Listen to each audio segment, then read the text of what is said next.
You ever seen someone mess with the wrong person and regret it instantly? That's exactly what happened when Karen blocked my uncle's driveway, thinking she could get away with it. It was a peaceful Saturday afternoon, and I had just arrived at my uncle's house to help him fire up the grill.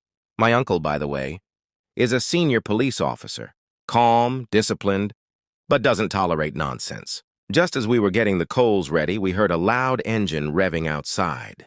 We turned to see Karen, our overly entitled neighbor, pull up her shiny white SUV and park, directly in front of our driveway like she owned the street.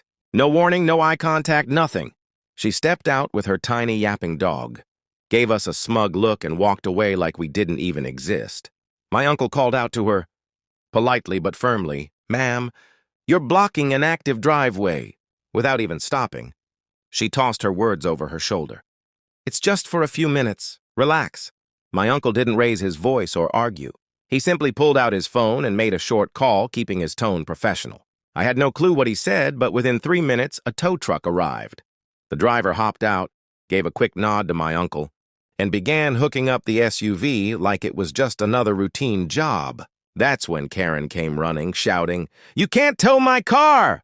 I'll call the cops!" My uncle calmly turned to her and showed his badge. "No need, ma'am. I'm already here." Her jaw dropped. The tow truck driver didn't even pause. Karen started begging, saying it was a misunderstanding and she would move it right away. But it was too late. The car was already lifted and rolling down the street. The neighbors peeked through their curtains, whispering as Karen stood there embarrassed and furious. You'd think that was the end of it, but the real twist came later. Turns out she had unpaid tickets and expired registration. So the car wasn't just towed, it was impounded for weeks.